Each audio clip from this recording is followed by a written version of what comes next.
Now, at this point, I'd like to invite the Honorable Minister of Transports, Honorable Kweku Ofori Asiema, to give us a short remark. A big round of applause. He's been working so hard. This is just one of them.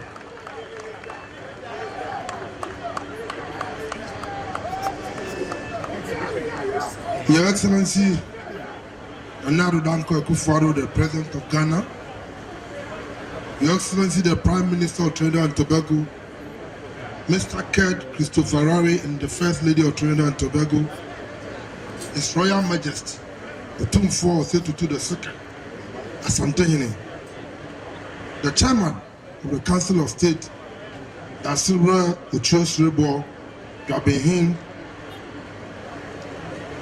Her Excellency, the High Commissioner of United Kingdom to Ghana, Ms. Harriet Thompson, the Honorable Ashanti Regional Minister, Mr. Simon Osemester, Honorable Ministers of State, Deputy Ministers of State, Honorable Members of Parliament, the Chairman and members of Parliamentary Select Committee on Roads and Transport, members of the Diplomatic Corps, the management and staff of the Ministry of Transport, the board, management and staff of Ghana Airport Company Limited, the board, management and staff of Ghana Civil Aviation Authority, Metropolitan, Municipal and District Chief Executives, the directors of Contractor UK, the project consultant ADK Consortium, religious and traditional leaders, members of the security services, captains of the industry, members of the media fraternity, distinguished ladies and gentlemen. Indeed, I am truly honored today to be here on this very important occasion for the commission of the new airport terminal, the radar system, and the control tower of Prempeh I International Airport.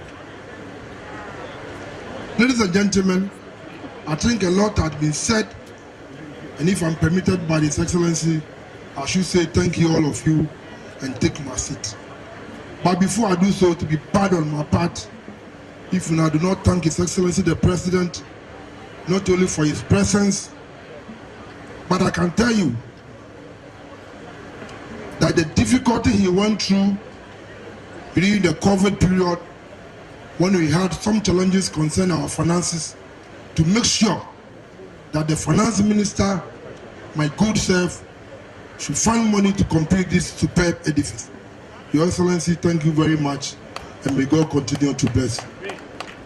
To His Royal Majesty, Opemsuo Osetutu Asante, I'm sure during the difficult period, I was sent to him several times by His Excellency the President to consult him.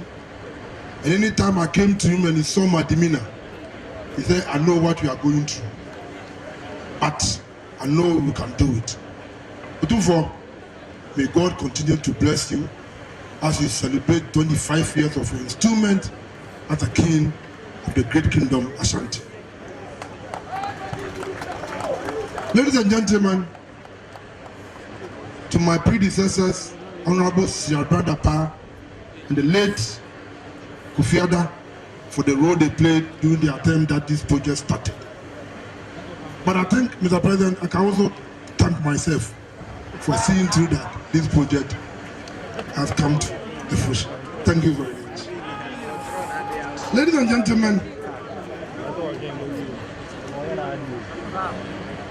Kumasi Airport, as many of you may be aware, has been in existence for a little over 80 years. Until the 90s, it operated as a military airport serving the British Royal Army during the World War II, and was later upgraded to support domestic operations. Since then, the airport has undergone several rehabilitations and upgrades with a view to position it as an alternative to the Kotoka International Airport to drive socio-economic growth and development. In pursuit of this development objective, a phased development approach was adopted to ensure passenger safety and comfort while ensuring that Kumasi had a fully functional international airport. The first phase consisted of the rehabilitation of the runway and installation of airfield light and aeronautic ground light to facilitate nighttime operations at the airport. Following this, His Excellency the President in October 2018 performed the groundbreaking work for the second and third phase involving the construction of a new passenger terminal and a related facility to handle about 1 million passengers, as well as the extension of existing runway to enable the airport to accommodate wide-body aircraft such as Boeing 737-800, among other aviation-related facilities. These developments undoubtedly will cater for the ever-changing aviation industry and provide an unmatched experience for all airline passengers. The expanded airport with state-of-the-art facilities will transfer the very concept of comfort and convenience.